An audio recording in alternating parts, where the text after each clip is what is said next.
Welcome everyone to yet another Oceanside Chat, except this is a part 2 Oceanside Chat, which we've never done before. This is a new aspect of what we can offer through our speaker series. I'm so happy to welcome Benjamin back. He was with us last week. Honestly, he could probably be with us next week. There's so much to cover. In fact, we ran out of time last time. And so we are going to spend just a little bit of time at the beginning of this Oceanside Chat, wrapping up the last one.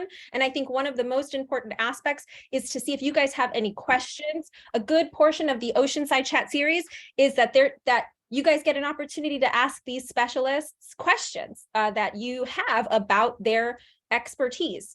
And so I'm not sure if anyone came prepared with questions. If there are no questions, we can certainly move on to the next chapter of this book.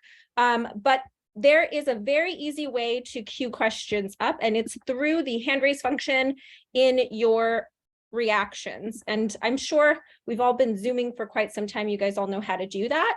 We have one question, David Kearns, Crew Lab. Hey, before I pass it to you, David, I'm going to let Ben just really briefly introduce himself again, just in case somebody makes an awful mistake and just watches part 2 and doesn't watch part 1. Why don't you tell everybody who you are, and then I'm going to pass it to David. Well, in second grade, I had a really good, that's too far. That's too far back. David, I remember you from last time. So yeah, I'm happy to hear your question, but welcome back to part 2 on creating a really strong and valuable brand. And yeah, I'm ready to just tie off 1 or 2 slides from my part 1 presentation, and then we can jump into part 2. I've just a very brief intro was essentially, I've had 2 halves of my career. The first half was in management consulting, Booz Allen, Accenture, partners from McKinsey, BCG, and then I got my first branding assignment, and I've been in love with branding since then. So this is meant to be a very practical session. Today I have actually lots of samples and examples of final brand strategies that our teams have delivered. I was going to walk through one of them, and then I actually have more samples if we want to look at more or answer your questions. So thank you again, Arcelia and Natalie, for having me on. I think it was Alex Nadal who introduced us. Yep. Shout out to Butterfly Biosciences, a team at the Garage. Just in case anyone's wondering, because you don't know who VSG is and what we do, we're an incubator for the Viterbi School of Engineering at USC. We are in the marina right in Silicon Beach, and we provide incubation space for 1 year to teams, to about 10 to 12 teams. And we're industry agnostic, we're technology agnostic, early stage, pre-seed, seed raising towards their Series A teams. And this is one of the resources that we provide. It's a community tool. So it's not just for the teams, it's to build a stronger, bigger, broader community in Silicon Beach. And one of the really great parts about my job is that the teams give back. Benjamin is a part of how a team came to the Garage, was so grateful for the resources that we're providing them. They decided to bring in a resource of their own. So let's go to David Kern.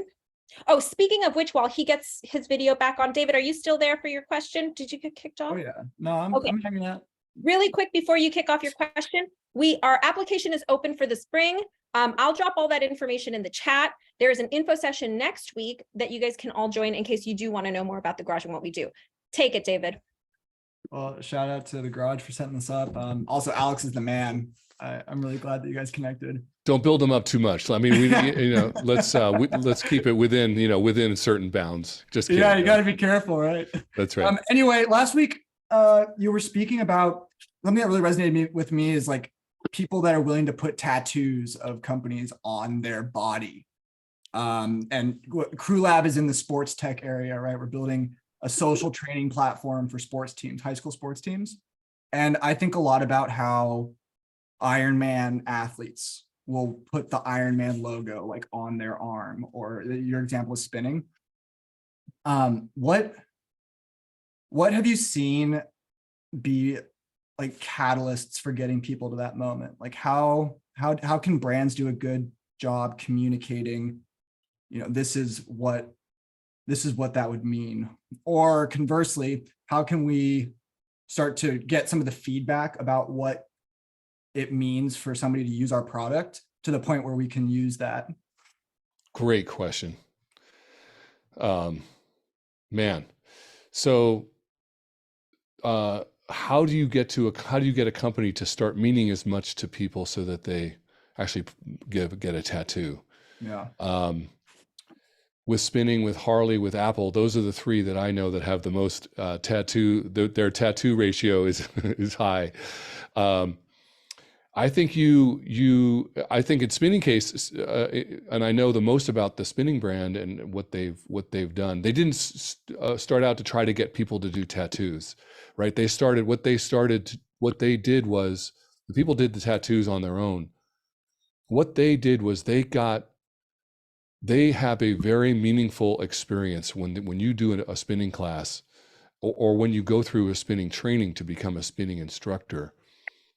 They have a very powerful set of trainers who and brand, you could say, and brand ambassadors, but let's say spinning teachers and spinning trainers who are it's like that Steve Jobs video that we saw. They get so much meaning out of it themselves, so that when they present a class or when they present a training for the next set of instructors, they just ooze meaning and humanity and their own story about it without becoming indulgent, right? They're not like, when I was 3, I had this trouble, and then I was 4 and I had this.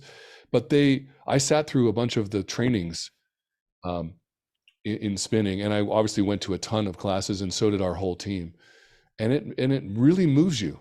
It moves you. I think I mentioned there was one instructor who had a very challenging health scare where she wasn't able to walk, and then she wasn't able to ride or certainly teach. And then she came back from that.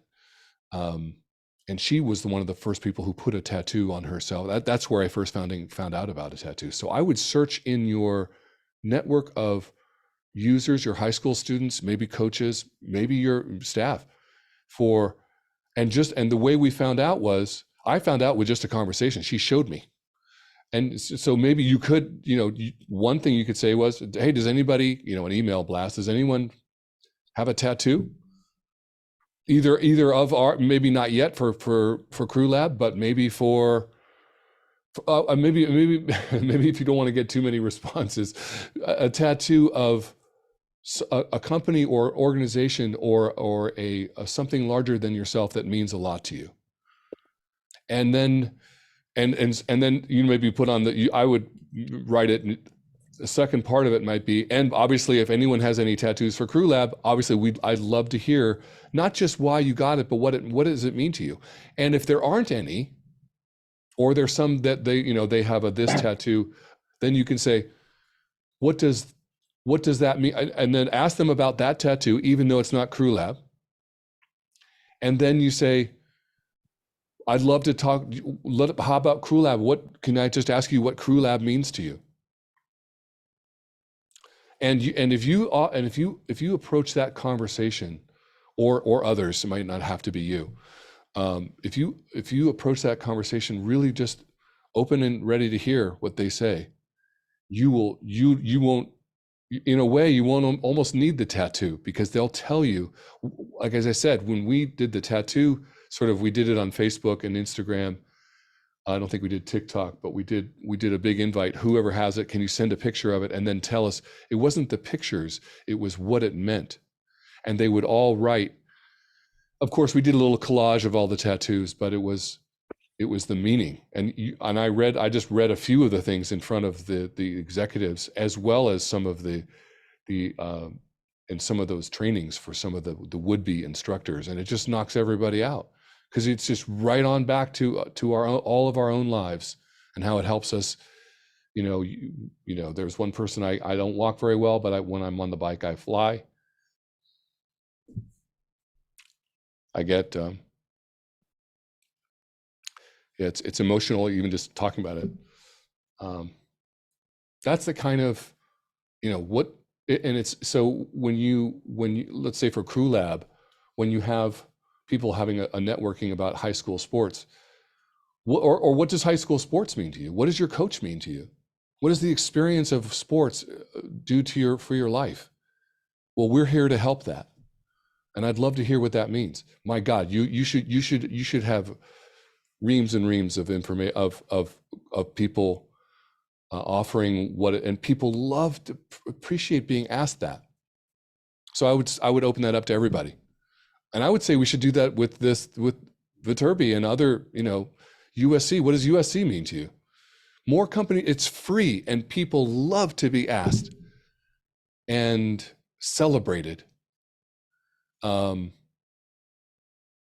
It's like the Steve Jobs video where he's like, we celebrate people, creative people who are trying their best to change the world for the better. And so you're really making them heroes, right? It's just, you can say, well, we just do high school sports networking. No, you're not. No, it's not. You're helping people celebrate their lives and be heroes in their small or large way.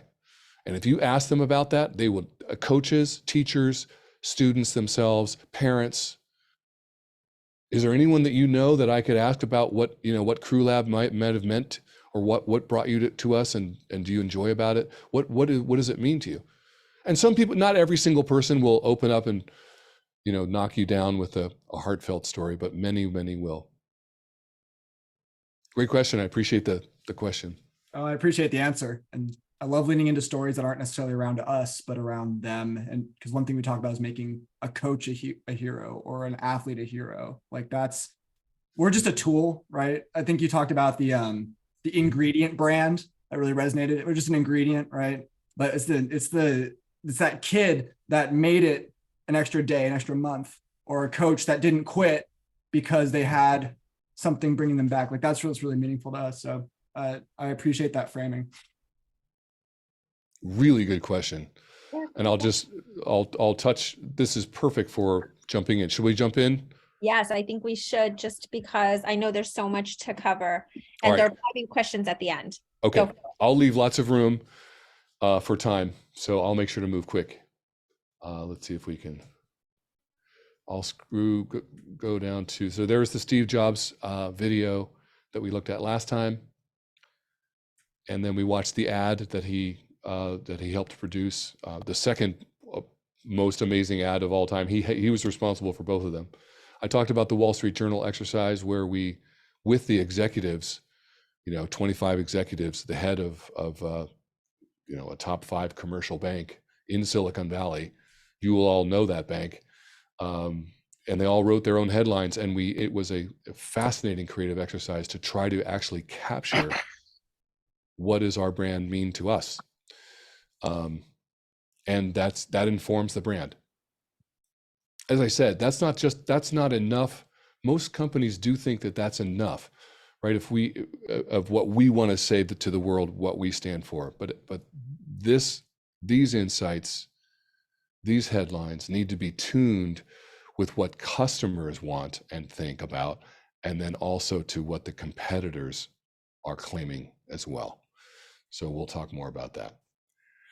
Where we stopped off last time, and there's 2 slides, and as soon as you start talking about mythology and the human experience, you have to talk about Joseph Campbell. And I think I had just started here with The Power of Myth, which was a show on public television in the 80s, where it's just Joseph Campbell being interviewed about all the different mythologies of the world.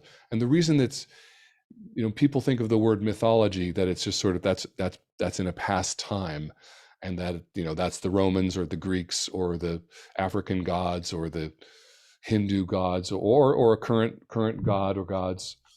It is all of that, but to our point today, there are still universal truths that mattered to people then and still matter to us now, no matter how modern we are.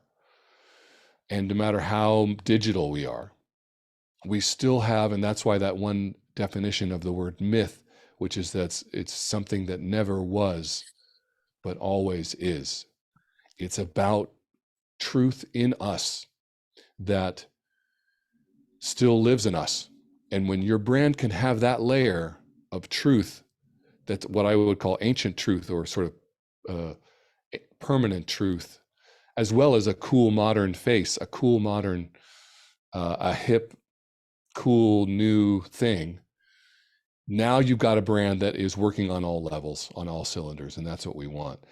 So his 2 books changed my view of learning about that level of branding. I'll just mention a couple of notes on some examples. So one thing to think about when you're thinking about, well, what's the mythology for our brand, for Crew Lab, or for Butterfly Biosciences, or any other cool new company, is what's the hero's moment? What are some really, what's the archetypal moment, or what is one of the moments that our company can represent for people? For Harley example, for Harley, they would have these huge pictures at their headquarters of just, you're on a badass twin engine bike, and you're on the PCH, and it's, you're with maybe a group, or maybe you're by yourself, and you are rocking and rolling down the road, man. And you're on the baddest bike, and it's loud, and you're free. And you take a picture of that, and people see that, and they're like, got it. Your brand needs to stand for that, maybe, or there may be other ones. And I wrote a couple of just moments that are moments in movies that we all may know about, that could spark your ideas. The cantina scene in Star Wars, the very first Star Wars, where Luke walks into a bar and he's looking for a pilot to help him get to the Death Star eventually and rescue the princess. But he walks in and there's all these strange people. Some of them are bad, some of them are good. He doesn't know. They all look very strange.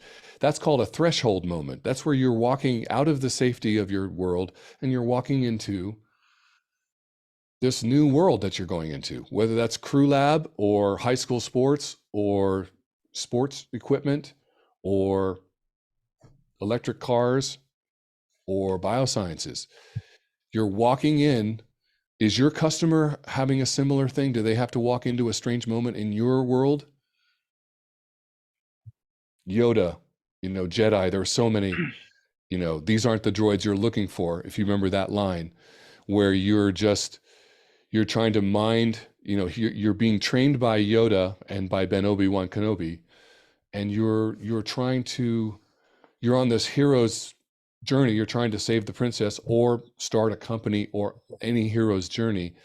And you just sometimes have to just mind trick yourself into moving forward, or assure someone else, i.e. your customer maybe, or your staff or your partners, that this is a really important vision we're on. This is an important mission we're on. Please join us. And don't worry about, those aren't the worries you need to worry about. Use the Force, Luke. When I first saw that moment where he's trying to shoot his final shot into the Death Star, and he loses his tracking system, and so he can't aim his gun anymore. And all of a sudden Ben Obi appears, use the Force, and the whole movie theater stood up and started clapping out of nowhere. Why? Why would everyone react like that? Because it's basically trusting, having some trust, and and let go of yourself. That's a mythological moment, and there may be moments like that in your company. The last one I'll mention from Star Wars is when Han Solo being he was really a mercenary. He was just being paid to help them, and he left before the big battle. And in the middle of the big battle, right when they're being shot, there's only 2 or 3 left. Luke is left, and then Han Solo shows up. He didn't have to show up. He was already got paid. And Luke's like, Hans. And he's like, I wouldn't abandon you. So he went from being a selfish kind of, I'm in it for the money, to I'm here to help with this larger mission. And I'm putting my own life at stake.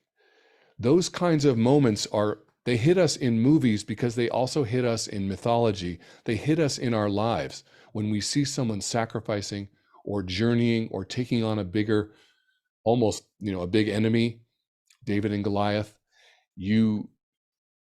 It's a very human and very powerful experience. And I think it's worthwhile looking into your own brand and your own customers who could be heroes and celebrating those moments they may be experiencing.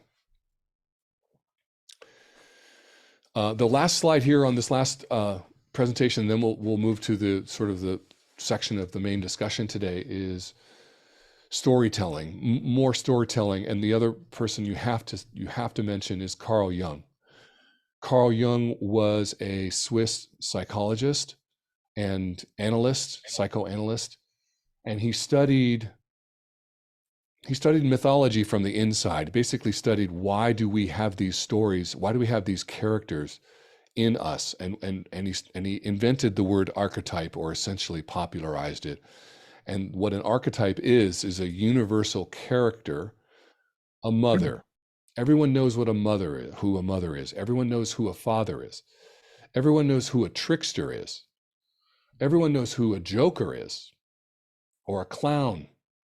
There's a lot of clowns in many mythologies, many religions, because the clown represents an archetype where it's tricky. You don't know if it's funny, or if it's sad, or if this is the right answer or it's not the right answer.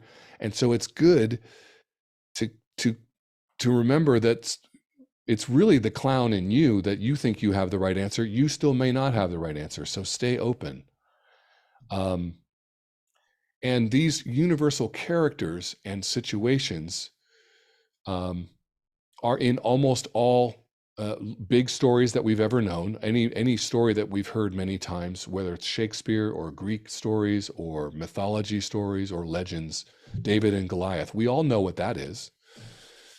So if you can understand what your company or your brand, your customer, yourselves may be going through a similar situation in modern life, it's an ancient situation in modern life with a modern inflection of it.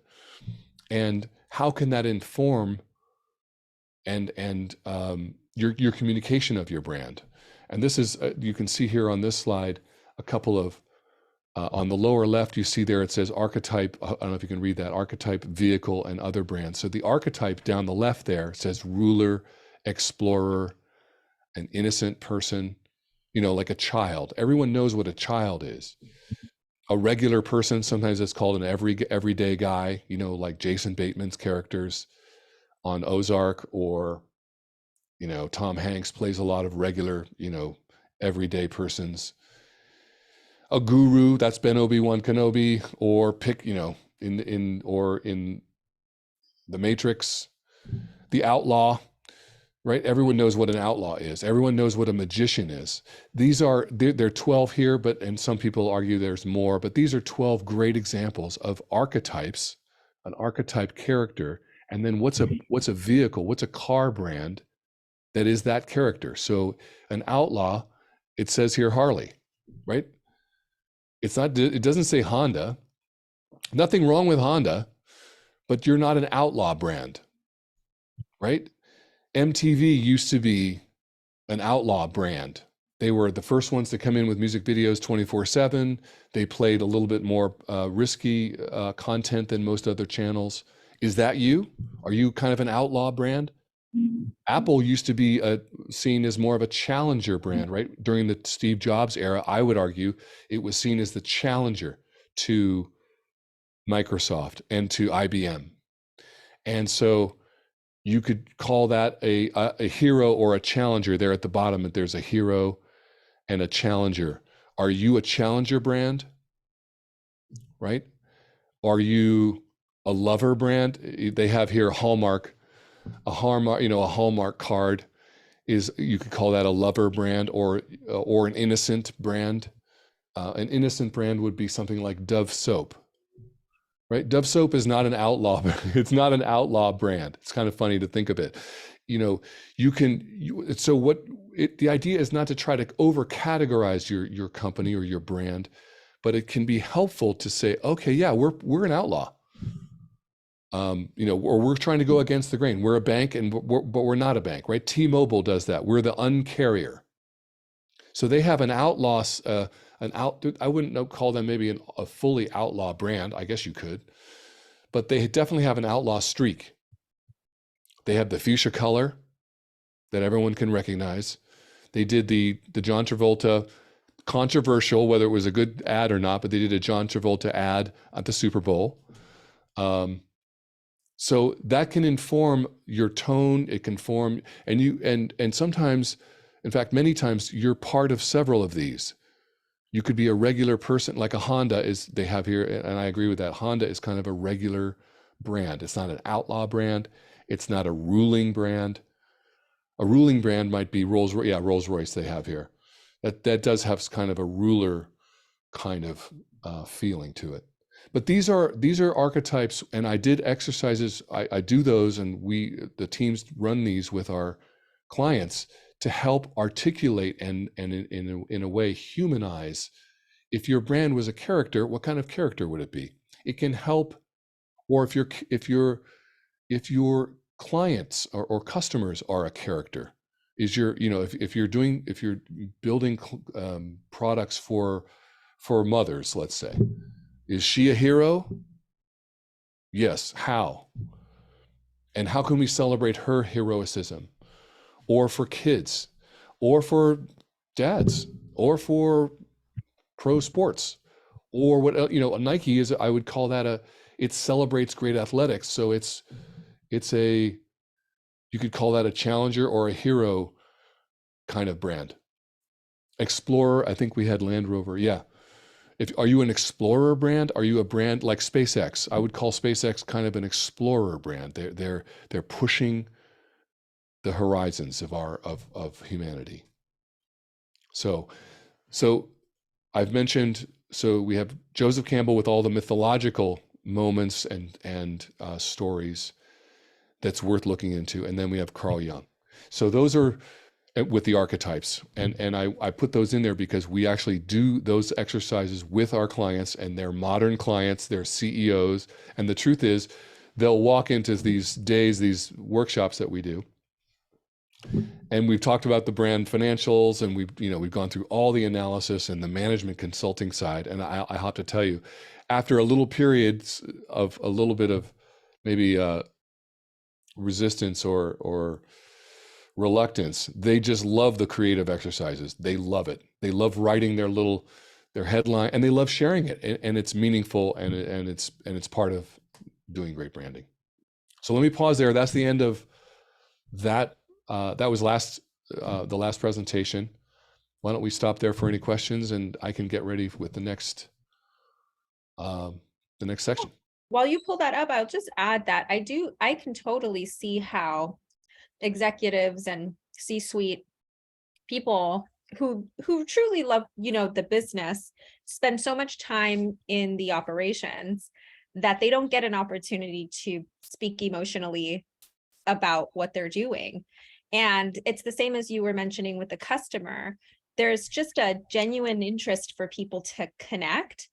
And I think that what you do is you help people connect with the business, right? You're helping customers connect with the business. You're helping CEOs and founders connect with their business in an emotional way, which is so different from the operations, right? And people aren't really giving themselves the time to do that, or maybe they don't have the skill set to know the right questions to ask or to kind of elicit those responses. And so I see how valuable it is.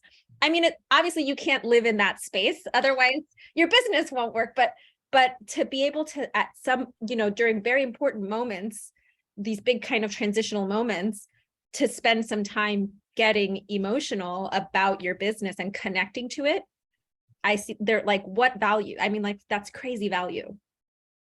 You almost have to, yeah.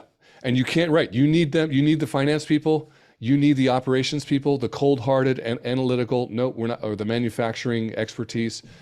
But if you can layer in these human parts and then connect people, and then, by the way, once employees go through these kinds of exercises and they realize what the company means to them, they restate it, and they're standing there. They don't always have to burst into tears. It's not always about tears. It's about meaning. And so yeah, I'm putting that forward as something to keep in mind that, and some people, modern people, we need permission to almost to have meaning again. Yeah. Most of us are forgotten, and we think we're going to be the next unicorn, and we're going to be $3 billion, and I'm going to retire and run a charity. Okay, great. But you still need all the aspects of business.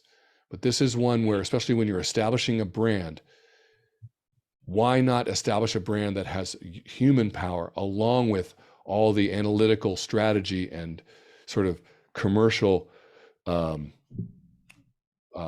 power? Yeah, I think you mentioned this in the last chat too. They aren't uniquely separate either. I think in a lot of ways, one kind of supersedes, one comes before the other, in that once you have all of this real great connectivity, it informs your decision-making process, right? It informs your operations. It really helps you to do things like hire and pick your like strategic market to it really does inform your processes. Without it, it can kind of feel a little overwhelming, right? Because you don't truly have an understanding of what it is you're doing and who you're doing it for. You have an idea, but you haven't spent enough time making those connections. And so I do think that they're not completely separate. In fact, I feel like one like definitely informs the other. It does. It informs it, and it also simplifies. You're like, oh, should we partner with Mountain Dew or, Rolls Royce? Right. Or here's this other car company or Apple. Right.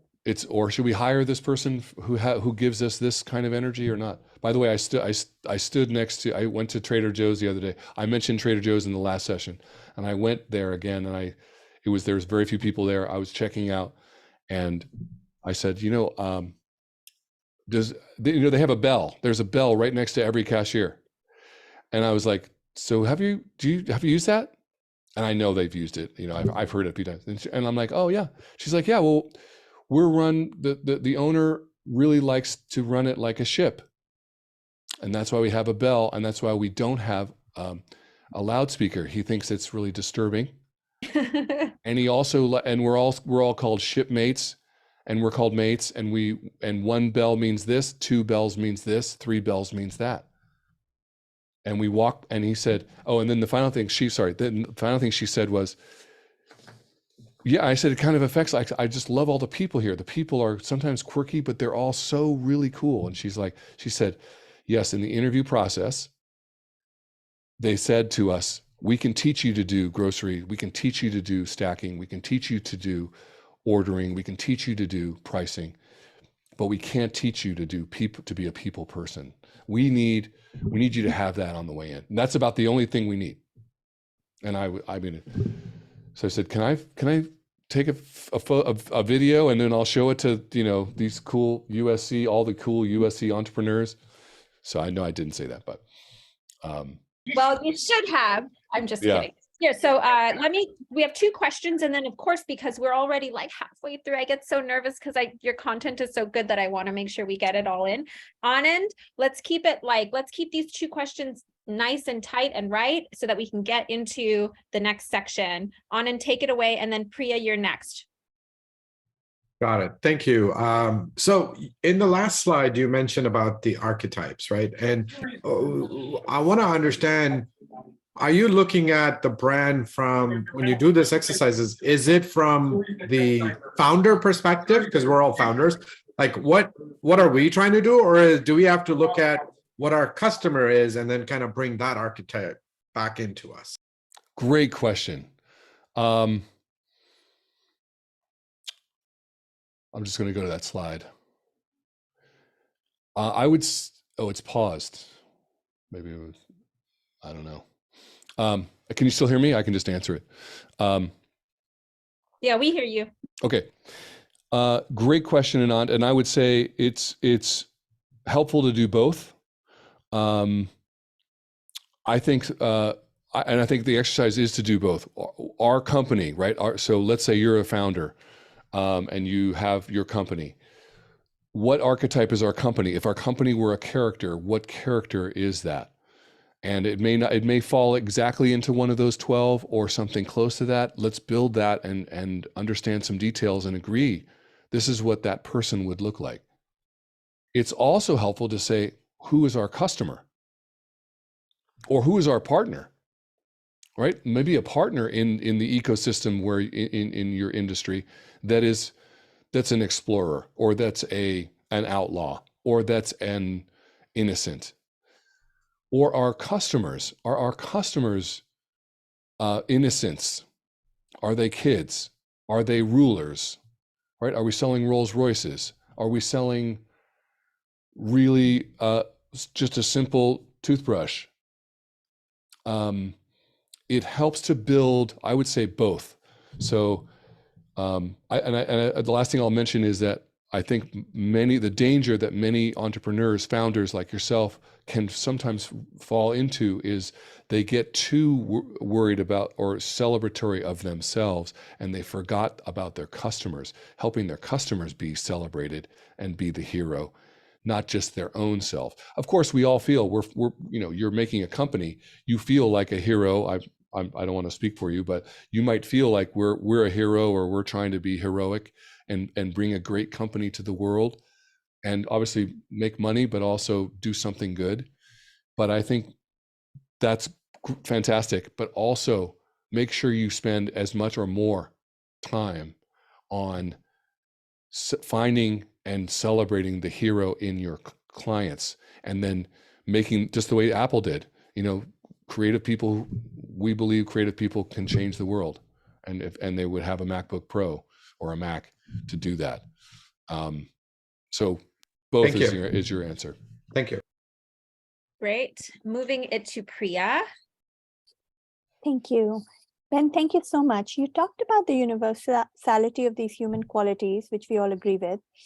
Could you share your thoughts on any generational differences you've seen, and also on the evolution of branding over time? Do we have 3 or 4 days? I think we... That's such a big question. Yeah, you guys should have a talk with Benjamin. Yeah. Great. So this would be part 11. And Priya, thank you again. I would say generationally, yes, there are subtle differences. For example, I even noticed differences in consulting, brand consulting in Europe and in the US and in Asia. And of course, I'm usually working, or our companies are in large cities. So there's a lot of commonality, and I would say largely Western cities in even, so Singapore is where I lived for 2 years, or 3 or 4 years, over a couple of times. But still, when you go to Thailand, when you go to Malaysia, when I went to the Middle East, we did a long branding project in Dubai, and it's as you, I think, maybe are suggesting with your question, there are differences not just in culture. Culture doesn't quite capture it. It's also generational, and yes, those are inflected in some of the day-to-day meeting protocols and the way of working, consulting with the client. But it also has to do with deeper differences in generations and traditions and histories. I think in America, it's easy to forget that we're such a young country, for example. And how does that, so we're still, we're part of humanity, but the history of Dubai or Singapore or, Bangkok or any city or any company has a rich multi-generational layer that you have to honor and capture. But of course, they want to be new, and they want to bring the best of what they have from the past and other generations. There's healthy fears of feeling like, well, we're too old, or we're not current. We want to be a global company, and maybe we're too regional, we're too provincial. So all those layers are important to and just your question is so right. It's to honor those. I remember the question when on the first day of Dubai, we were there with a team from UK. I was living in London. We flew to Dubai with 3 mid-level and junior brand strategists. We were waiting for a long time It was a lot of minutes after. It was almost an hour after the time. They were very nice, but it was still late. But I remember when the father and the son walked in, and there were 9 or 10 advisors, older men, and there was an older woman as well, came in, no apologies. It was just, how are you? How was your trip? Are you comfortable in your hotel? Was it comfortable for you? Do you feel comfortable? Yes, we're very comfortable. Thank you very much. Beautiful hospitality. And then in the most beautiful way, the father who was chairman of the board, and his son was the CEO of Dubai Festival City. This is the Al Futtaim family, a wonderful, incredibly successful, deeply rooted family in Dubai. He said, well, thank you very much. And I had all my PowerPoints ready to hand out. And I was a little nervous. I wanted it to go well. And I remember he just said, well, we'd like to, I'd just like to ask you, and I was quick to say, well, yeah, let's pass this out and let's look at the PowerPoint, or put it up on the screen, or both, and you can follow it. And he just pushed it. They all pushed it all aside. They just pushed it all to the side. And they said, yeah, we'll get to that. We'll get to that. He just said, I said one question before we start. What,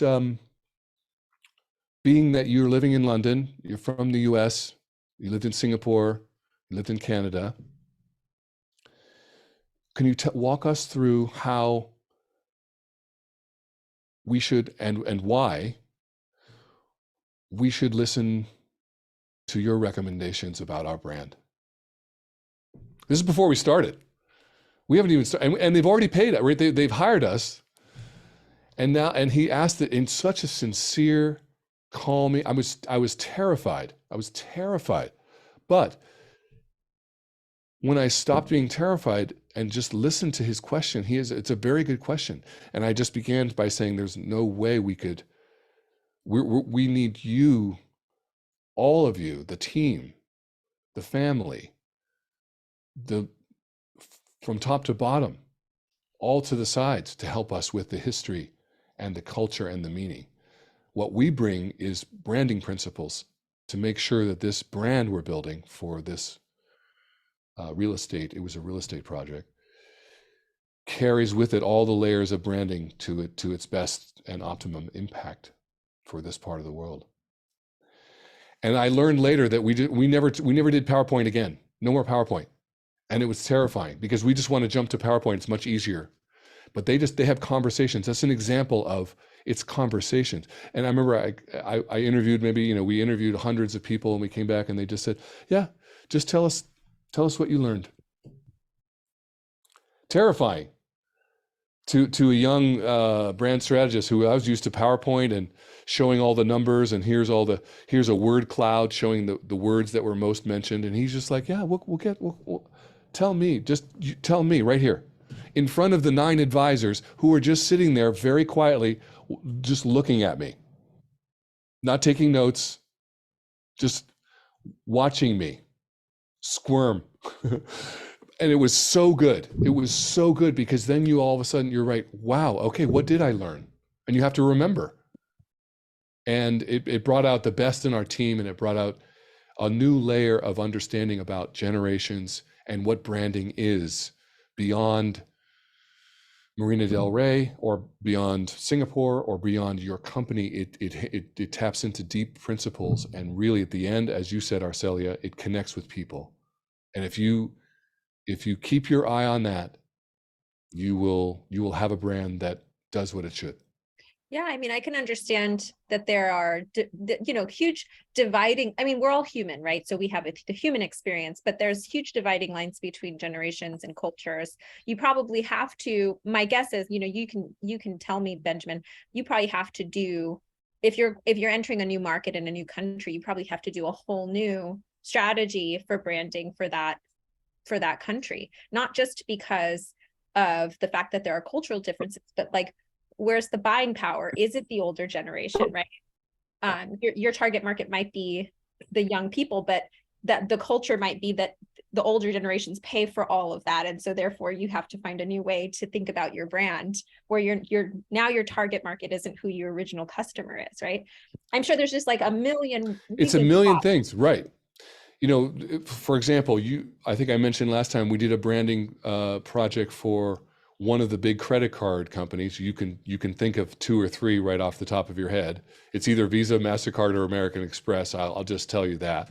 But one of them was we're thinking about, should they continue their $100 million sponsorship of the Olympics?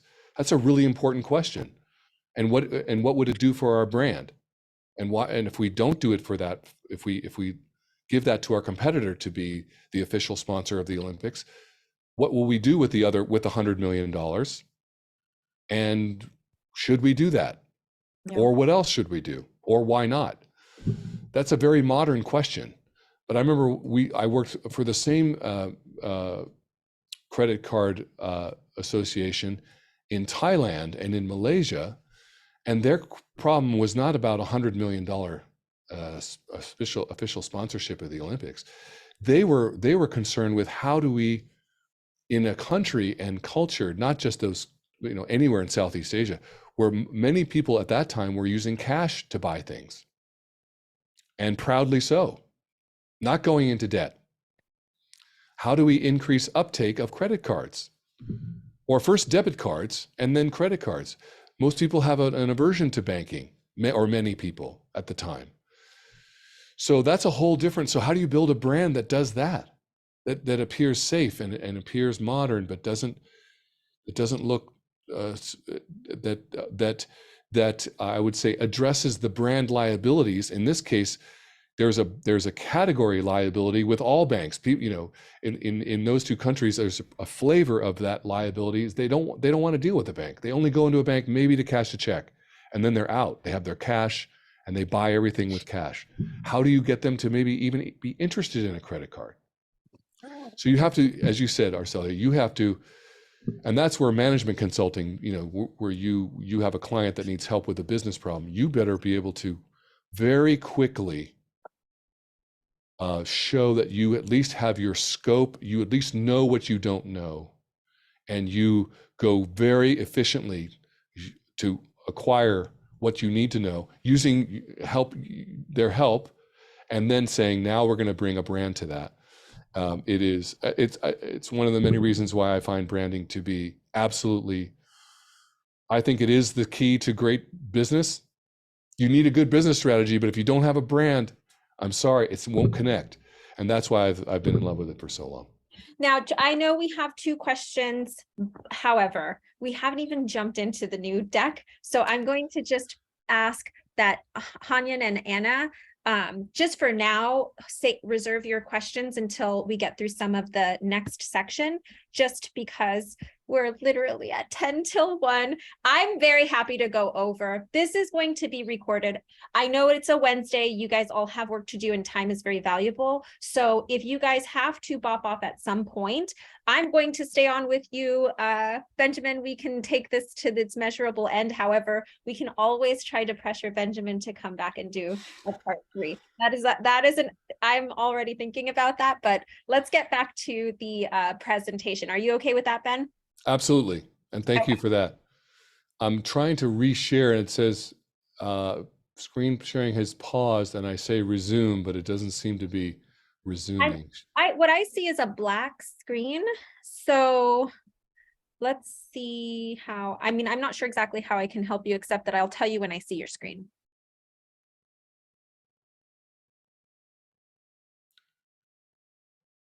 One participant, multiple.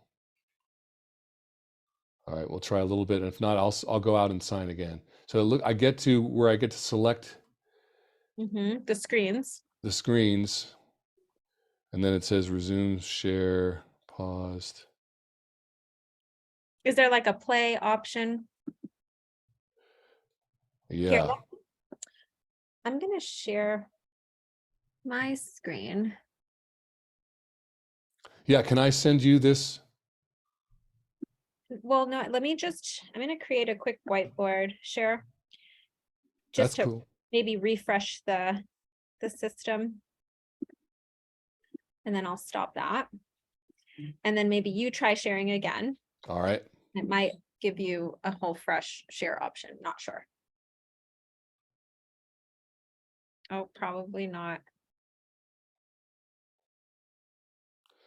Yeah. Do you want to jump off and jump back on? Yeah. Okay. I'll do that. I will wait for you patiently. All right. And while we're waiting for Ben to jump off and jump back on, I always love these break opportunities. This is why I love informal chats. Do we have any businesses out there that want to practice their elevator pitch? Because there's never a bad time to try your pitch. We have time for one person. I'm gonna call on a VSG team if no one does it. Okay, that's it. Oh, okay, Moses, go for it. Yes. Hi, I'm Moses Cesario, CEO of Butterfly Biosciences, and we're here to transform fertility. We have a means to do in vitro fertilization that is non-surgical. It'll cost 1/3 the cost of an in vitro fertilization cycle. And our goal is to transform fertility and make it available to every couple or woman that needs this service. We can also perform egg preservation, and that allows any individual to save their eggs for later in life. I'd love to tell you more about it. Excellent. Thank you, Moses. Oh, and by the way, Ben did our brand. You see our background there, Butterfly Biosciences. That's a partnership with Ben. Yeah, thanks again for sharing him as a resource. Okay, I see your screen, Benjamin. I don't see you, but I know you're there. Right? I think we're back. Are we back? You are back. If you don't mind starting your video just so that, are you starting it? Have you started? Oh, this one doesn't have video, so we're good. No, I mean, Oh. wait, maybe you are sharing your video and I'm just not realizing because you're not a co-host. Okay, go for it, please. All right. Thank you, Moses. And yes, for those of you who want the inside word, good and bad, about working with me on my on a brand, I work with Moses most days, as well as Alex. So feel free to go behind my back and find out the real experience of working together. So can you all see this? Yes. ABC? Yes. See if I can. Okay. Can you see that second slide? So this is, I meant this, and I'll try to do this in, how about, is that maybe shoot for 7-8 minutes, Arcelia? Is that a good amount? Yeah, All go right. for it. This is this is a scrubbed version. In other words, taking out all the sensitive names and information, but it's a scrubbed version of the final document for a brand strategy project for a top 10 commercial bank worldwide. You will all would recognize the name of this company. I led the project for the CEO on behalf of the CEO. It was a brand task force. And we were 16 or 17 executives, and it was a 6-month or maybe a 7-8 month by the end process. Incredible work by the team and by the client. And this is an oversight of, you can see it's 120 some slides. We're certainly not going to cover that, but I want to show you what the sections are and show you a couple of highlighted slides. The reason, and I won't go too much, the reason they undertook the project was that there was a second top 10 commercial bank that was stealing their clients, essentially, or keeping hold of their clients. What they wanted to do was to parlay their power as a commercial bank and attract those clients to their private bank, meaning their personal bank. So they wanted to have them have their credit cards, or their mortgage, or their boat loan, or their car loan, or their land loan, or their super cool line of credit where you can go anywhere and you have no limit. And they weren't able to attract as many people as they'd hoped. So they wanted to rebrand the private bank part to do that. And if you can picture this is the final presentation that we gave to 400 execs there. We did it in a big movie theater. We did it with lights out. It was, very almost Steve Jobsian. It was theatrical, and it went extremely well. The board was sitting there. This is big business. This is an investment of time and money, but they put the proper meaning and power behind it, to including requiring all the people to participate and to take it, to roll it out. We walked through what other brands in their space. Here at this time, this is over, I guess, 11 years ago, 12 years ago. These are the brand values of some of their competitors. So that wakes everybody up and gets them interested. Principles about why we're doing this. And then we come to the research. So this is the part I wanted to walk through with you. I mentioned before, there are 3 areas that you need to have insights in when you're figuring out your brand.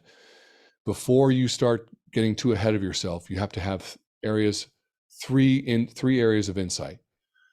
And here they are. In this case, we divided it into clients. So I need to talk to private banking clients.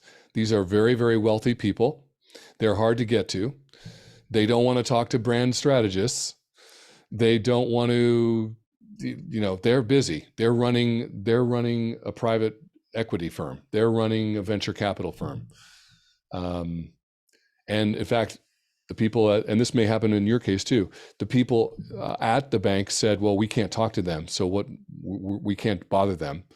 So what else are we going to do? And I patiently said, well, let's not give up too easily. And I'll tell you what we did finally to get them excited. And now they have too many people who want to participate in getting them information about their, from clients. So you have your internal research, which is all your interviews that you do and time that you spend with all of the people inside the company. Now, I know many of you it's a smaller company. For instance, with Butterfly Biosciences, it's, 2 or 3 founders, the next maybe 7, 8 executives, doctors, providers, partners. So that's a smaller number than at a big bank, but I needed to spend time with all those people. And if I can't spend time with them in person, which I did, then you do it on Zoom as best you can. And I believe one-on-one interviews are a great place to start. You can do a brand survey. What do we stand for? What do you think is important about our company? What is our company vision? What do you think our purpose is in life? Why do you come to work every day? You can do that, but it's better, I think, if you have a seasoned person who knows what to look for and can go off script with an interview guide. In this case, I printed the interview guide and we sent it out to all the executives. And of course, all those conversations ended up going off the guide. That's what you want. That's where you get the real insights.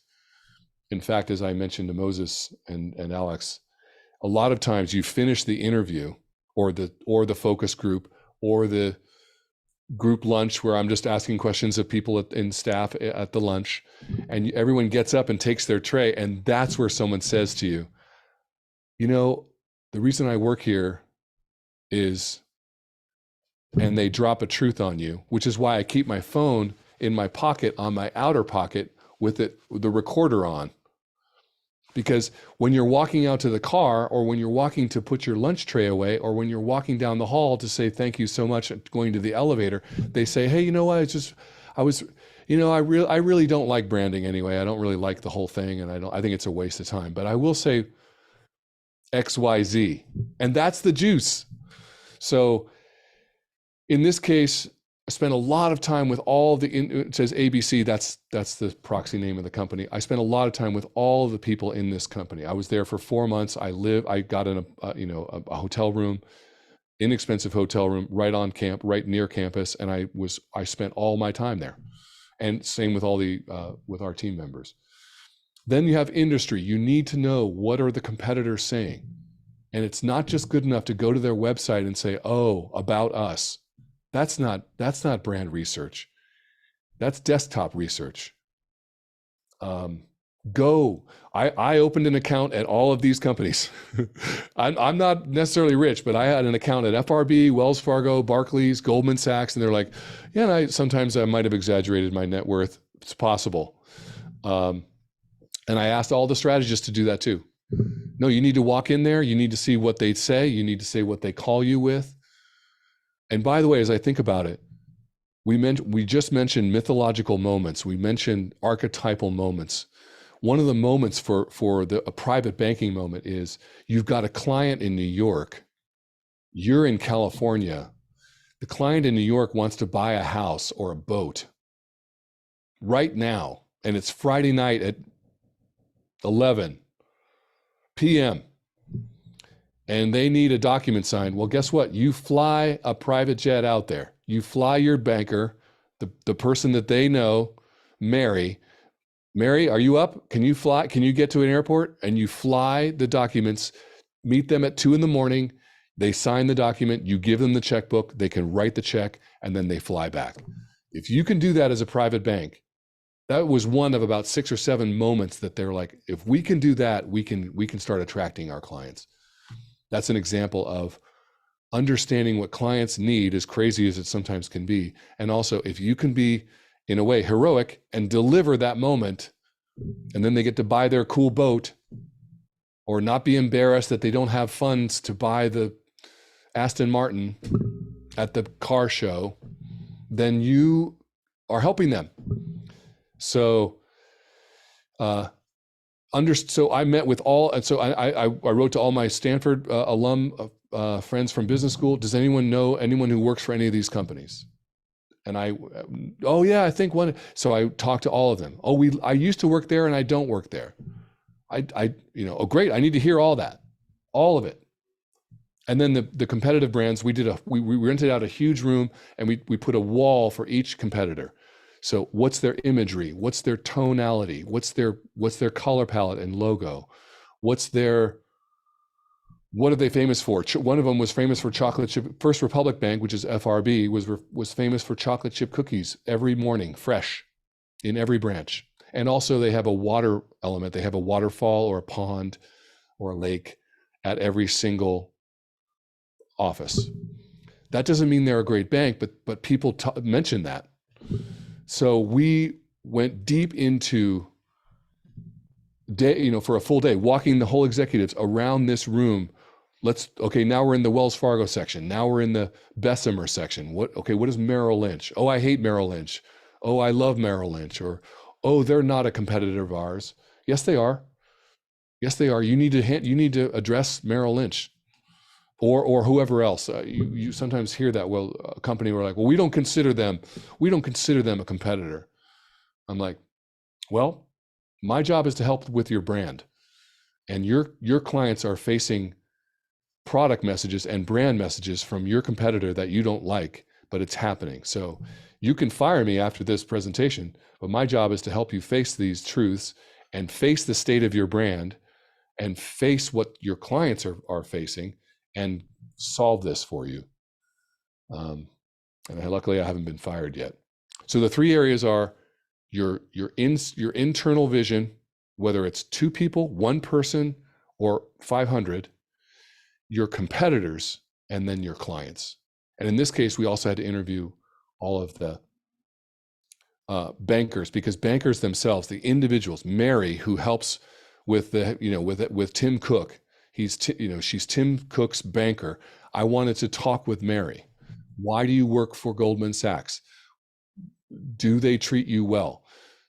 And Tim Cook, if you pull your money out of Goldman Sachs, well, I'm going to go wherever Mary says. I'm going with Mary. So you find out that that's more, that Mary is more important than the bank. And that has to be part of your brand. So if you remember nothing else from today, 3 areas. Don't just go on your own vision for yourself. As I mentioned to Anand's question, learn about your customers, what they want, what makes them feel heroic, what's important to them, what are their pain points, why do they hate doctors, why do they hate cars, why do they hate banks, and then your competitors, what are they saying? Here's the interview guide. So I wanted everyone to see what and as I said, we go off script all the time, but I wanted them to see what are the questions. How did you come to the bank? How would you describe it? And I asked some of the staff this, and they're like, we have a terrible brand. We have a terrible reputation. Oh, tell me about it. What happened? You need to learn what your bad, if you have any or old reputations, or there was an old article done about us, you need to know that. So here are the findings, key quotes. So I put in actual quotes, but more than the quotes, here's where it says on the top here, brand insights. So it's not just key quotes, it's what is the insights from those quotes that is going to inform how our brand should be. For example, client loyalty, number one here. The people told me all over and over, I like Mary. Wherever Mary works, Goldman, as long as there's enough branches where I can go do my banking, I'm going to follow Mary. And so that was where the loyalty rested. That's an insight. Focus on client, number 3 there, focus on clients, not us. That means banks who talk about look how global we are. You'll see a bank commercial that says, we have more locations and more money under management than everyone else in the world. Look at us. That's one way to do it, but you're talking about yourself. And most of the clients that I spoke to said, don't talk about yourselves. And they would either brag about how global they are or what service they could bring. And they're like, no, talk about us. Tell me what you can really do for me. That's a brand insight. It means don't build your brand about how big you are or global or how rich or how many people work for you. They don't care about that. So that's an example of going from interview data or survey data about the brand to insights about how that's going to inform your brand. So we did that for the client interviews. These are the internal executives that I spoke with. There again, all the quotes. Here's a quote that says, how would you describe our culture now? And they said words like passive, lethargic. 2 people said passive. Those are executives inside the company. Okay, so that's good. I love that. I like finding out, okay, that's the state of our, or part of our culture. We need to address that. And your brand can help you. So here's the insights from all of those interviews, right? 50 interviews or so. They also were trying to figure out their name. They were going to rename their company. So they had a name for their commercial bank, and they had a different kind of style name for their private bank, which was confusing. It was called Private Client Services. That's the top one there. And our recommendation after a few weeks of work was that they just call it the private bank. They had the commercial bank, and we just call it the private bank. So that was part of this presentation. Here's the archetype that I told you about. Here's the archetype exercise that we did with the executives. And here's what they came up with: caregiver, creator, magician, outlaw, and sage. And here's the specifics of each of those, what it means for their company. And these are quotes from these workshops we did. Here's the Wall Street Journal exercise, which Moses, you might remember, as well as Alex. We did it with them too. This was a partner interview. So as I said, you sometimes interview partners inside the ecosystem of that company. First of all, it's a third-party view. You'll hear from the company, we're the leader, and everyone agrees on what the brand is.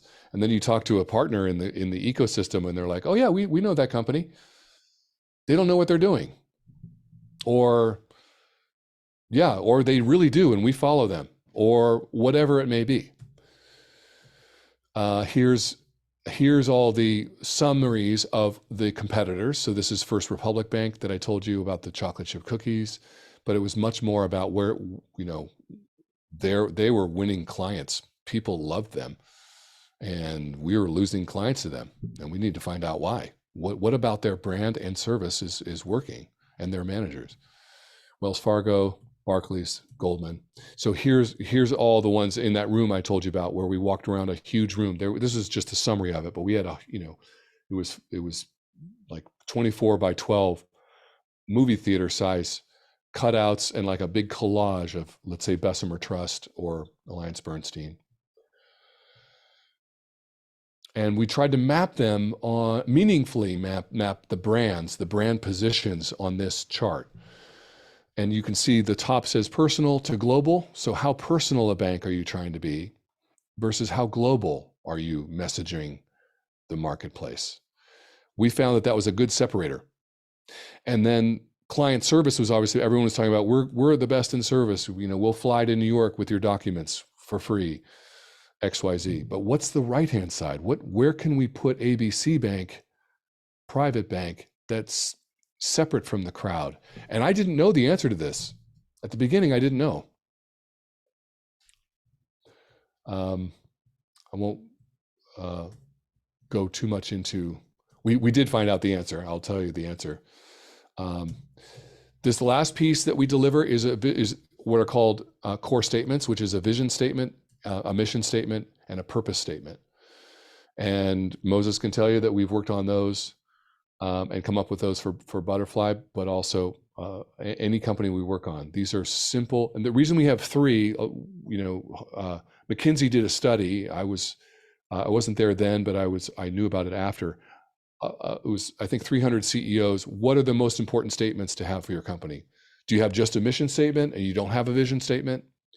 And the answer seemed to be that a purpose, which is why you exist, a vision statement, which is what's your destination, and then a mission is how are you going to get to that destination, was the best combination of statements. That's why we put them in every single brand. And here they are for this client.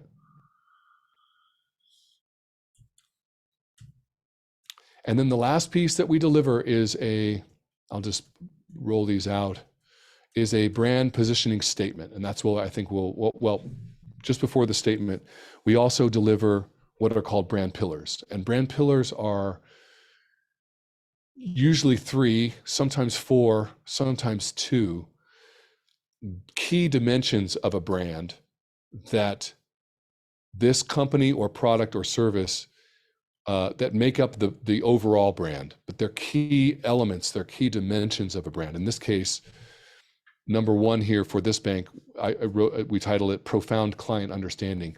This bank knew its clients' books, how it does accounting. For example, for entrepreneurs don't have a lot of cash most of the time. But this bank would still lend new companies money because they understood the value of IP, intellectual property, or a new brand even, or some other trademarks or other value that the company did have, or a team even, that they felt as if they understood their clients and the value, and they would therefore lend money to them when other companies wouldn't. And that made a difference in their brand. So we wrote about that. What is it about that? Number 2 was venture capital and private equity ecosystem. So this bank was really tied into venture capital firms and private equity firms. And that was a real part of its brand. This other bank that was stealing clients, they're not part of the venture capital. So you need to lay out what these pillars are. And remember, all your executives need to be nodding their heads as you read through this, like, yep, that's our brand. Those are our pillars. And then the final piece is a positioning statement. And a positioning statement, in this case, is a multi-paragraphed, deep statement. I won't read it for you. I usually read it. I read it out loud for this particular meeting. We dropped the lights, and we had a beautiful sound system and almost a light show, and we read it one thing at a time. This is a very carefully created positioning statement that has to capture all of your history, all of your differences, all of your distinctions, your clients, the reason that your employees work for you. And sometimes they can be shorter, but in this case, they felt like this was the right length. This is months in the making. And I'll show it to you. I won't read it to you, it'll take too long, but I'll show it to you in what are the pieces of it. The purpose statement is buried in it. We live to enable our clients' success, however they define it, in business, family, and life. That's their purpose statement. That's one of the statements I told you about. That's in the, it's not in every single positioning statement, but they really wanted it. They liked it there at the end. This is their vision statement buried in there. This is their mission statement, also included in there. This is their target clients in there. Client success is the main theme. It's the central theme of the brand. They wanted it sprinkled in there. The CEO was really wanted to emphasize how important it was to deliver what we promised, not just promise things. So we wanted to sprinkle in phrases and sentences that talked about delivery. And then the last two things are, as part of that archetypal exercise that we did, the character archetypes, they loved the idea of family. That's an archetype. And then magic. We're a magic bank. And in their certain way, right? You can say, well, it's a bank. They're not that magic, but they are. They understand how a new company works, and they're going to give them money anyway. So they wanted magic and family themes sprinkled throughout the positioning statement, and you can see that here. So I want you to see how much is built into these things. So you delivered this. Now we're at slide 104. You can see that we walked them through the entire process. These are all the deliverables that we left them with. Now they have a brand. Oh, we all, and I have a separate presentation with, so client success was the final sort of differentiating point that they stood for, that no one else really stood for.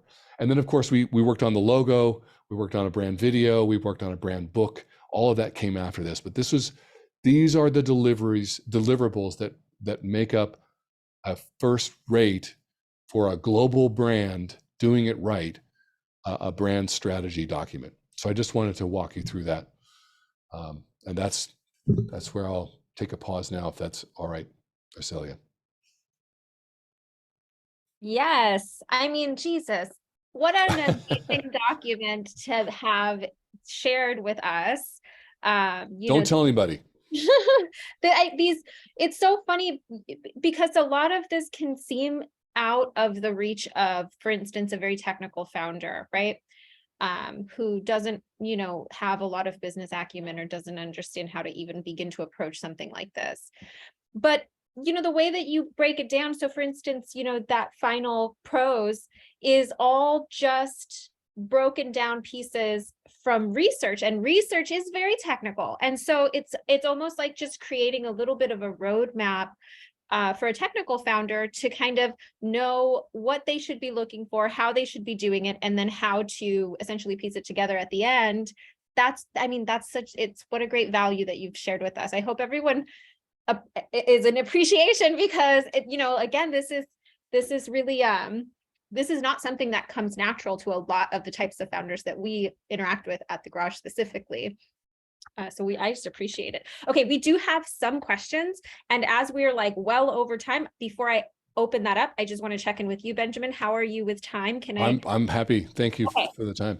Yeah. So then I know there were a few women who had questions earlier. I would like for you guys to raise your hand, but I'm going to pass it to, I'm sorry if I butcher your name, Hanyan or Selena.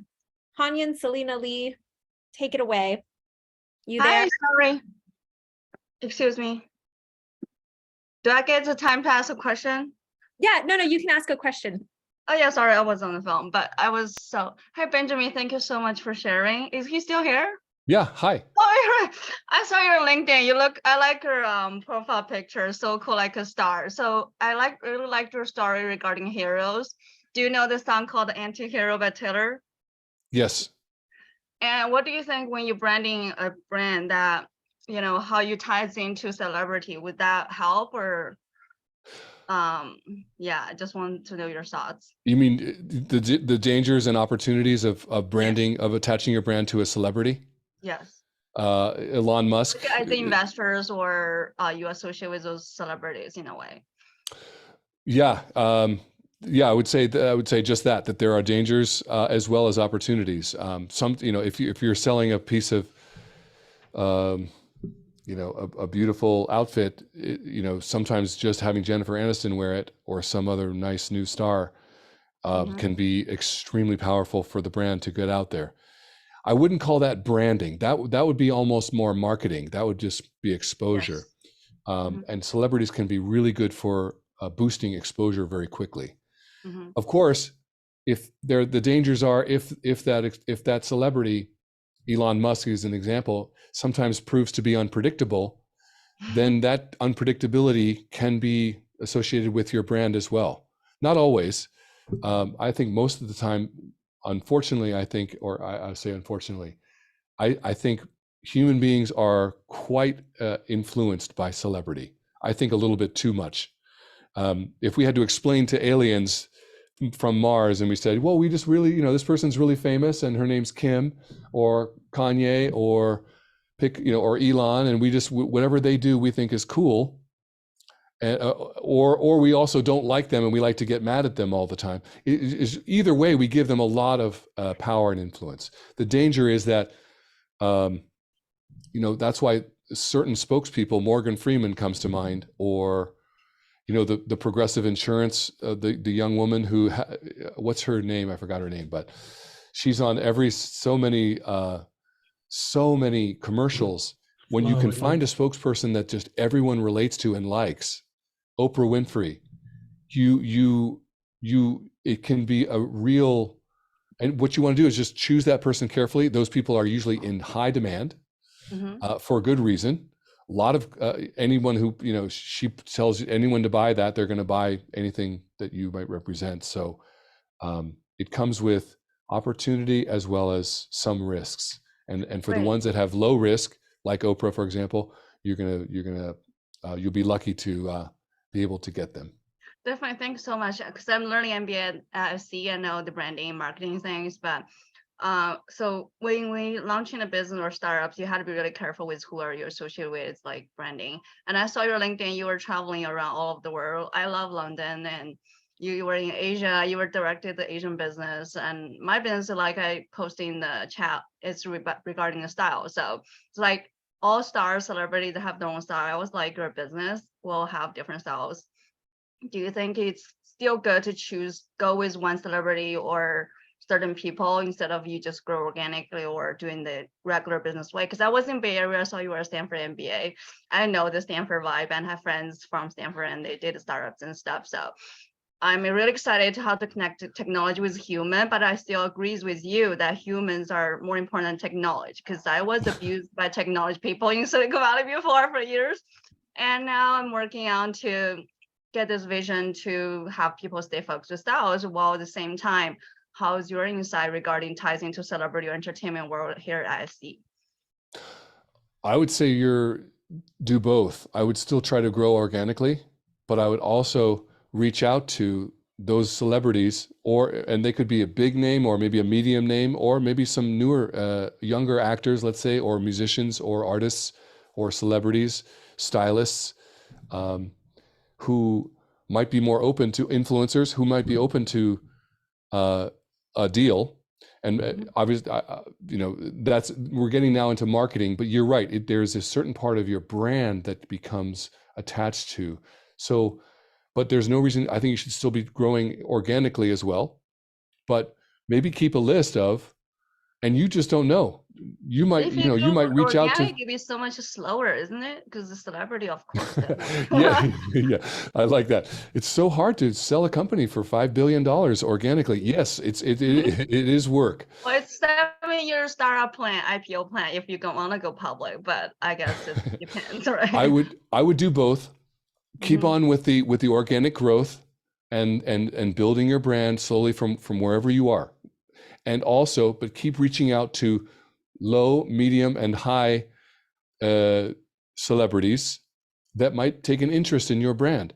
And definitely they will be interested, but I'm interested or not, or what's the best for me, or for what my vision, where I wanted to get. I think that's what. Well, what I would do is articulate. Maybe you have already, and this is for everyone. Articulate, and we've done it at Butterfly. Articulate your brand, your vision, your statements. Put those down. Write this for yourself. You can do a first draft yourself from what you've seen, and look through that. If you're considering celebrity A or B or C or influencer A, B, or C, and either they are approaching you or you approach them based on, and then show them certain parts of your brand. You don't have to show all of your documents, but show them, here's my vision, and see if they can say why they would be able to help you, why they agree with your vision, why they could embody your vision. They're not just going to wear your cool jacket. They're going to celebrate your part in the world. Great. That's who you want. Thank you so much. Happy to connect. Send you an invite. Thank you so much. I like your brand, a person like Benjamin brand London. Thank you for your question. Okay. It's interesting, this little back and forth. It reminds me of how what is it, McDonald's, how they have these like special menus that are celebrity influenced. And I feel like it's a really smart way to protect your brand, because what you're doing is you're allowing people to customize what you offer. And so you get to borrow their power, but you don't necessarily have to link yourself to who they are out in the world, right? You're basically just taking advantage of how they interact with you in like a customizable way. So if you have, high valued clients, people who are powerful with influence, I wonder how easy or difficult it is to land those arrangements, to get permission to, right?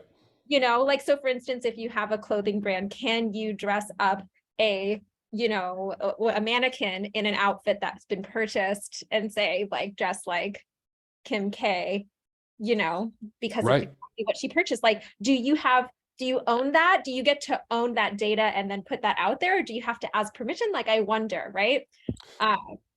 In this world, it's good to, in the branding world, the people are quite serious about their what they own and their image.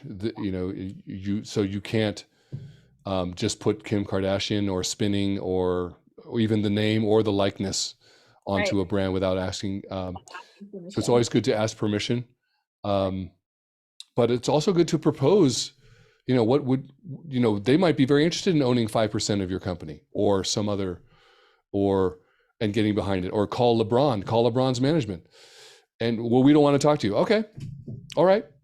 Well, I'm out there, proposing and I'm reaching out to the people that I think could matter and that would resonate with us. And eventually, even if we start with people that not everyone knows, LeBron will have to wait, or Kim, we don't know yet, or Oprah, we don't know yet, or you meet someone at a party. But you're right. What if you have a favorite customer that just loves you? Yeah. Right? You're not your mom, but maybe you don't tell them it's your mom. And she wants to, be the model, and you do a little photo shoot or a little profile. This is why I love this jacket. This is why I love this brand. It means something to me. Yeah. So. Okay. I have one more question in the group by Anna. I'm going to pass it to her. Go for it, Anna. Hello, very nice to meet you. Thank you for their presentation. I'm Anna. I'm a graphic designer and brand manager in the space industry. And I was wondering, I recently learned about the business model or business strategy of category designer, where you create an entirely new market like category, and then you are the first one to kind of monetize it and monopolize it. I'm curious if you've encountered that strategy before, and like what that means for the brand, and like, yeah, what kind of brands are the best brands to be a category designer in? Boy, that's a great question, Anna. Yes, the answer is absolutely yes. And I think most companies think of themselves as a category, you could say pioneer, right? Or designer. So they're starting their own category, or we're so different. And part of the work that I do with them is to make sure that they are indeed, or to clarify whether they actually are or aren't. And in some way, yes. And if you are a pioneer, or defining a new space, a new function, it's not just a new shoe, right? If you're doing new shoes, see, some people might think, well, this is a whole new category of let's say a sports shoe. Well, but you're still in sports shoes. So some people tend to give themselves too much credit for being, we're a pioneer, and and they are. And so I'm very quick to acknowledge that they are a pioneer. And you're right. Once you have defined a really good strategy is to articulate what the new space is that you're defining, or category, as you say, and then say, and we're the leader in it. SpaceX. You could say Tesla. You could say Apple with tablets. I don't know. I don't think they were the first tablets. Sometimes you can make a claim that's a little shaky because someone else has done it, but maybe most people don't know that there's other people who have done it. But maybe it's also easy to see that, and that's a large brand territory to claim. Oh, this is a brand new category, and guess what? We're the leaders of it, and so we're already trying to deposition everyone else who would even come into it into the future. We're already here, so don't even. I mean, they're still going to bother, but you're saying to them, to the customers of that category, we're the leader, and so don't even fool with any latecomers. There are also companies I've worked with that are not defining a brand new area, and they're a fantastic. Target is one I'll mention. Target is an incredibly good brand. Who wouldn't love to own the Target brand? But they're not. They do things differently, but I wouldn't call them a brand new category. Maybe they would argue, and I would listen to that. They say, well, we're doing low-priced luxury. It's a luxury experience at a low price, everyday low price experience, and with high quality experience, and you feel like a king or queen when you come into Target, as opposed to Kmart or Costco or one of the other big boxes. So, but you're right. I think what you're meaning with your question is that if to either a small or a grand degree, you can declare that this is a new either maybe realistically it's a subcategory, or it's a new twist, or it's a brand new category, space travel or wireless internet when that first happened, or a truly brand new, Airbnb. And then someone says, well, we're doing Airbnb for cars. Is that a new category? I think I'd argue that Turo, which is the Airbnb of cars, where you can rent someone's personal car, is taking a business principle and making it and just bringing it to another industry, another category. And to clarify, like in our case, it's on-orbit refueling, to give you more context. It's what? In-orbit refueling? On-orbit refueling. On-orbit refueling. Yeah. So yeah, that to me, that I don't know any, I'm not too familiar with that space, but the chances are, let's just say that there's no one else who has said, this is what we do.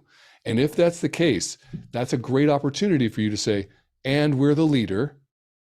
We're the pioneer. We have more years, and that's where years in the business starts to look important, because let's say someone hears that and they want to try it. SpaceX wants to start an on-orbit refueling department or division. Well, and they would bring their brand to it and all the strengths they have. But we're the pioneer, and you can say that, and that means something. Now, if Tesla comes after you, or Space Blue, or one of the other players in the overall space category, they would bring, I think, the strengths of their space brand into on-orbit refueling. But you've got a head start, and you then take the specialist and the first mover, all those advantages with that, and they'll have to bring their brand, try to apply their brand strengths to it, and may the best players win. Thank you. Great question. Thank you, Anna. Well, we are getting to the end of our time. I mean, we're well over it, let's be real, but let's be real. I cannot thank you enough. I mean, I just, now when I hear these teams talk, like Anna, I'm like, they're cowboys. They are seafarers. I start to imagine these businesses, like SpaceX isn't going to be able to call themselves cowboys the way Anna's company is going to be able to call themselves cowboys. They can target that emotion, and they're the cowboys of space. I mean, honestly, thank you so much, Benjamin. You've given us so much to think about. You've given us tools to how we can effectively use those thoughts to help ourselves move our businesses from point A to point B. Honestly, if we could get you back again, I'm going to work really hard to have that be the case. The two-part series was so valuable. I'm so happy we recorded it.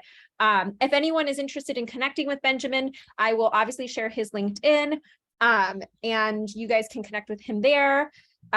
Is there anything else I can possibly say to just kind of like cap this off? I mean, maybe you can give us like parting words before we sign off. Well, I was going to Can we say, get discount for branding with Benjamin? yeah, yes, I'm happy to always talk with you about anything like that. And I was going to say, I was going to hand it over to Moses for what may be my downfall, but I was going to see whether from a CEO, an experienced CEO who is out there in the market with his company, we've worked together. Feel free to share anything, any insights, or maybe I'll close my ears on some of the parts, but any thoughts you might have on how it's been to work on a brand as a CEO? Yeah, it's been transformative. I mean, I've been, an officer level in publicly traded companies. I've done, this is my fourth startup. I've never had a brand experience and understood how we can advance the company and our presence in the market in a way that is effective. And what I've been able to benefit from is, you can see our brand behind me here, just laying out our mission, vision, our brand statement, and using that as I speak about the company. The responses that I get are fundamentally different. And in going through this process, because it's really about kind of getting out of our own skin and really understanding who our customers are, and in a way that's sincere, intimate, and real. And so the process has been formative for me, really. I wish I had done this much sooner and with some of my other companies. So I would highly recommend it. I dropped our brand statement, our positioning, our mission, vision into the chat, so people could get some examples of that. Fantastic. So take a look at that. I'm real proud of all that work, Ben. It's really been something that's helped us to define who we are, and it's been very appreciated by our audiences. Whether I'm talking to investors, mostly our patients. We're a femtech company speaking to a mission and vision, which is to improve the quality of care for reproductive health care, and being able to articulate that in a way that resonates with who we want to help has been amazing. So it's worth this in some ways. I just want to get to building the company, but I think that is, if it's go slow to go fast. Take a step back, go through this process, and then it's a catapult forward on a quicker trajectory, because you kind of get the messaging right. So. And all right, I'll sign off so you can say all the bad things. Go ahead. What's the best way? I just had a question. What's the best way to get to engage with you, Ben, if we wanted to explore something similar to a butterfly? LinkedIn. Also, I can send feel free to send my email and or mobile number, Arcelia, for anyone who's interested. No worries. I will. LinkedIn has my email as well. Yep. I'm just going to connect. Moses, what you said is so important, and this is just to one more time sell these Oceanside chats. 2 weeks ago, we had Jonah Midnack talking about pitch decks that raise. And he stressed very early that you should not wait to figure out what your brand is and your strategy. That should be involved in how you raise money. And so, if you go and you present out there and you're not exactly sure who you are, that reads very loud and clear to investors. They're going to be less comfortable giving you their money, So really, I do think it's like, this is not something that should be, just because you're early stage doesn't mean that these things are not an important aspect of how you should be thinking about your business. Especially because things like hiring, your company culture, all of that, the way you lead, all of that is right around the corner. And if you're not thinking about those things now, you'll find yourself deep in that desert, and you'll have many more responsibilities, and it'll just be a lot harder. So if you guys didn't watch that video from 2 weeks ago, I think I sent it out. Rewatch last week's video, watch this week's video. I really do feel like there's a nice little storyline building. Thanks again, Ben. We're gonna get you back. Thank you for having me anytime. Thank you for the time. Have a great afternoon, everyone. See you guys hopefully next week. And then the following week, we have another Oceanside chat. Keep an eye out. Thank you. Thank you, RC. Bye, everyone.